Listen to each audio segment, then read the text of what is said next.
Shalom, shalom sahabat-sahabat Hers semua yang diberkati Tuhan. Puji Tuhan, kita berjumpa lagi di pagi ini di channel Hers Sumahoke. Untuk kita akan ada bersama-sama dalam pembacaan firman Tuhan yang menjadi makanan rohani bagi kita untuk hari ini. Nah, sahabat-sahabat yang diberkati Tuhan, shalom untuk sahabat-sahabat yang baru pertama bergabung dengan channel Hers di Sumahoke. Selamat datang, selamat bergabung. Dan di hari ini kita sama-sama akan membaca firman Tuhan dari Bilangan pasal 11 ayatnya yang pertama sampai ayatnya yang ke-35. Untuk itu mari kita berdoa.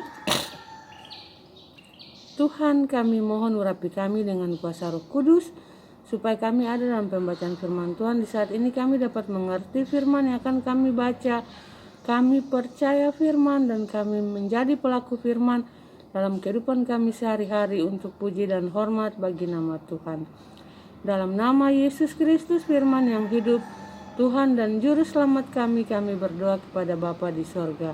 Haleluya. Amin.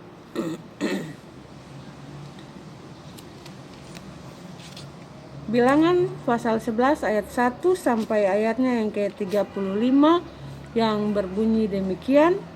Api Tuhan. Pada suatu kali bangsa itu bersungut-sungut di hadapan Tuhan tentang nasib buruk mereka, dan ketika Tuhan mendengarnya, bangkitlah murkanya. Kemudian menyalalah api Tuhan di antara mereka dan merajalela di tepi tempat perkemahan. Lalu berteriaklah bangsa itu kepada Musa, dan Musa berdoa kepada Tuhan, maka padamlah api itu. Sebab itu orang menamai tempat itu Tabera, karena telah menyalah api Tuhan di antara mereka. Tuhan berjanji memberi daging. Orang-orang bajingan yang ada di antara mereka kemasukan nafsu rakus, dan orang Israel pun menangislah pula serta berkata, siapakah yang akan memberi kita makan daging? Kita teringat kepada ikan yang kita makan di Mesir dengan tidak bayar apa-apa, kepada mentimun dan semangka, bawang prei, bawang merah dan bawang putih. Tetapi sekarang kita kurus kering, tidak ada sesuatu apapun kecuali mana ini saja yang kita lihat. Adapun mana ini seperti ketumbar dan kelihatannya seperti damar bedola. Bangsa itu berlari kian kemari untuk memungutnya, lalu menggilingnya dengan batu kilangan atau menumbuknya dalam lumpang. Mereka memasaknya dalam periuk dan membuatnya menjadi roti bundar. Rasanya seperti rasa panganan yang digoreng. Dan apabila embun turun di tepi perkemahan pada waktu malam, maka turunlah juga mana di situ. Ketika Musa mendengar bangsa itu, yaitu orang-orang dari setiap kaum, menangis di depan pintu kemahnya, bangkitlah murka Tuhan dengan sangat, dan hal itu dipandang jahat oleh Musa. Lalu berkatalah Musa kepada Tuhan, mengapa kau perlakukan hambamu ini dengan buruk, dan mengapa aku tidak mendapat kasih karunia di matamu, sehingga engkau membebankan kepadaku tanggung jawab atas seluruh bangsa ini? Akukah yang mengandung seluruh bangsa ini, atau akukah yang melahirkannya, sehingga engkau berkata kepadaku, pangkulah dia seperti pak pengasuh memangku anak yang menyusu, berjalan ke tanah yang kau janjikan dengan bersumpah kepada nenek moyangnya? Dari manakah aku mengambil daging untuk diberikan kepada seluruh bangsa ini?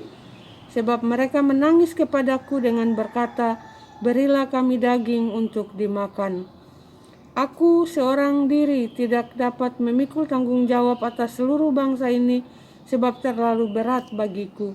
Jika engkau berlaku demikian kepadaku, sebaiknya engkau membunuh aku saja, jika aku mendapat kasih karunia di matamu, supaya aku tidak harus melihat celakaku.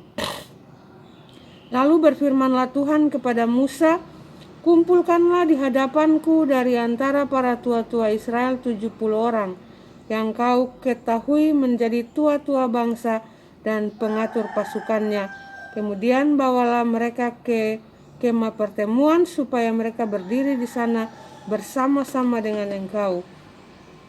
Maka aku akan turun dan berbicara dengan engkau di sana, lalu sebagian dari roh yang hinggap padamu itu akan kuambil dan kutaruh atas mereka. Maka mereka bersama-sama dengan engkau akan memikul tanggung jawab atas bangsa itu, jadi tidak usah lagi engkau seorang diri memikulnya. Tetapi kepada bangsa itu haruslah kau katakan, kuduskanlah dirimu untuk besok, maka kamu akan makan daging, sebab kamu telah menangis di hadapan Tuhan dengan berkata, siapakah yang akan memberi kami makan daging? Begitu baik keadaan kita di Mesir, bukan? Tuhan akan memberi kamu daging untuk dimakan. Bukan hanya 1 hari kamu akan memakannya, bukan 2 hari, bukan 5 hari, bukan 10 hari, bukan 20 hari. Tetapi genap sebulan lamanya, sampai keluar dari dalam hidungmu dan sampai kamu muak karena kamu telah menolak Tuhan yang ada di tengah-tengah kamu dan menangis di hadapannya dengan berkata, untuk apakah kita keluar dari Mesir? Tetapi kata Musa, bangsa yang ada bersama aku ini berjumlah 600.000 orang berjalan kaki. Namun engkau berfirman, daging akan kuberikan kepada mereka, dan genap sebulan lamanya mereka akan memakannya. Dapatkah sekian banyak kambing domba dan lembu sapi disembeli bagi mereka sehingga mereka mendapat cukup? Atau dapatkah ditangkap segala ikan di laut bagi mereka sehingga mereka mendapat cukup? Tetapi Tuhan menjawab Musa, masakan kuasa Tuhan akan kurang untuk melakukan itu? Sekarang engkau akan melihat apakah firmanku terjadi kepadamu atau tidak. Ke-70 orang tua-tua. Setelah Musa datang keluar, disampaikannya firman Tuhan itu kepada bangsa itu.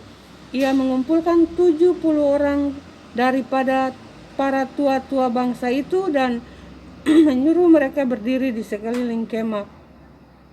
Lalu turunlah Tuhan dalam awan dan berbicara kepada Musa. Kemudian diambilnya sebagian dari roh yang hinggap padanya dan ditaruhnya atas ke-70 tua-tua itu. Ketika roh itu hinggap pada mereka, kepenuhanlah mereka seperti nabi. Tetapi sesudah itu tidak lagi. Masih ada 2 orang tinggal di tempat perkemahan, yang seorang bernama Eldad, yang lain bernama Medad. Ketika roh itu hinggap pada mereka, mereka itu termasuk orang-orang yang dicatat, tetapi tidak turut pergi ke kemah. Maka kepenuhanlah mereka seperti nabi di tempat perkemahan. Lalu berlarilah seorang muda memberitahukan kepada Musa, Eldad dan Medad kepenuhan seperti nabi di tempat perkemahan. Maka menjawablah Yosua bin Nun yang sejak mudanya menjadi abdi Musa, Tuanku Musa, cegahlah mereka. Tetapi Musa berkata kepadanya, apakah mereka begitu giat mendukung diriku?